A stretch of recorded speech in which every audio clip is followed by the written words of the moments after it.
తీసేలేదా? ప్రభుత్వాలు మారినప్పుడు విధానాలు మారుతాయి, దానికి అంగీకరించుకుని సిద్ధంగా ఉండాలి జనం. అమ్మఒడి అనే పథకం పోనీ తీసేసిన దాని ప్లేస్ లో తల్లికి వందనం తీసుకొచ్చారు కదా, అది ఒక సంవత్సరం ఒక ఏడాది తీసేయడం అంటే ఒక రకంగా విద్యార్థులకు ఇబ్బందే కదా రేపు పొద్దున తల్లిదండ్రులు. అదే కాదు, రేపు పొద్దున ఎంతమందికి ఇస్తారో కూడా చూడాలి. అది తెలియదు. ఇంకా యాక్చువల్ గా 1,20,00,000 మంది పిల్లలు ఉన్నారు, అందరికి ఇస్తారా? ఇప్పుడు దాంట్లో ఆయన చెప్పడం విధి విధానాలు అవి మారుస్తా ఉన్నారు, ఇంకా ఎక్కువ ఇస్తామన్నారు. ఎక్కువ ఇచ్చేటైతే 1,30,00,000 మందికి ఇవ్వాలి.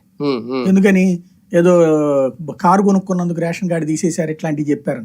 ఆ లెక్కనైతే కనుక ప్రతి ఒక్కరికి ఇచ్చేయాలి, వైట్ రేషన్ కార్డు ఉన్న ప్రతి ఒక్కరికి.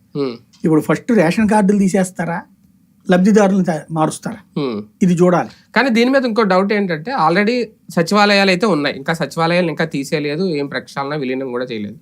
త్రూ సచివాలయాల ద్వారానే కదా మొన్నటి వరకు అమ్మఒడి ఇచ్చినా ఏమి ఇచ్చినా. ఇంకా కొత్తగా తల్లికి వందనం పేరుతో లోతుగా చేసే పరిశీలన అధ్యయనం ఏముంటది? అసలు దాంట్లో చెప్పిన మాటే రాంగు. పక్క రాష్ట్రాలకు వెళ్ళి చూసేది ఏంటి? పక్క రాష్ట్రాలు ఎక్కడ అమ్మఒడి తల్లికి వందనాలు లేవు. అవును, విద్యా వ్యవస్థకు సంబంధించి ఎవడు ప్లానింగ్ ఆడిదే, ఎవడు రాష్ట్రం ఆడిదే. ఉత్తరప్రదేశ్ మనం తీసుకొచ్చి ఇక్కడ అమలు చేస్తే ఉత్తరప్రదేశ్ వాళ్ళకి మళ్ళీ వాళ్ళందరూ ఇతర రాష్ట్రాలకు వలసపోయేటట్టు చేద్దామా మనం? అక్కడ దరిద్రంగా ఉంది ఎడ్యుకేషన్. అంటే ఇప్పుడు బాగు చేస్తున్నారు ప్రయత్నం, కానీ మనం ఆల్రెడీ బాగుపడిపోయిన ఎడ్యుకేషన్. మనం ఎవరి దగ్గరకు వెళ్ళక్కర్లేదు. మనకు కావాల్సిందే మన పిల్లలకు నారాయణ చైతన్య టైప్ లో ఎడ్యుకేషన్ కావాలి.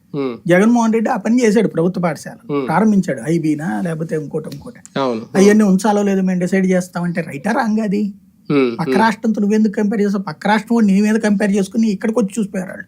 నాడు నేడు కింద స్కూల్లో అయ్యాను. నువ్వు వాడి రాష్ట్రానికి వెళ్ళి ఆడి రాష్ట్రంలో బీహార్ లాగా మంది మార్చడం ఏంటి చండాలంగా? ఉత్తరప్రదేశ్ లో మంది మార్చడం ఏంటి? మనం ఎప్పుడో ఎదిగిపోయాం, మనం వెళ్ళి వాళ్ళని చూసి నేర్చుకోవడం ఏంటి నాకు అర్థం కాదు. అందులో కార్పొరేట్ విద్యా సంస్థను మళ్ళీ ప్రోత్సహించే విధంగా నిర్ణయాలు ఏమన్నా ఉండబోతున్నాయా? అందుకే దీన్ని పక్కన పెట్టడానికి లేదంటే ఏడాది ఆపడానికి ఒక కారణం. నేను అంత అపప్రద ఇప్పుడే వెయ్యను, ఎందుకంటే ఇప్పుడు మనం చూడాలి. స్టార్టింగే మనం ఆ ఇంటెన్షన్ తో చూడకూడదు. ప్రస్తుతానికి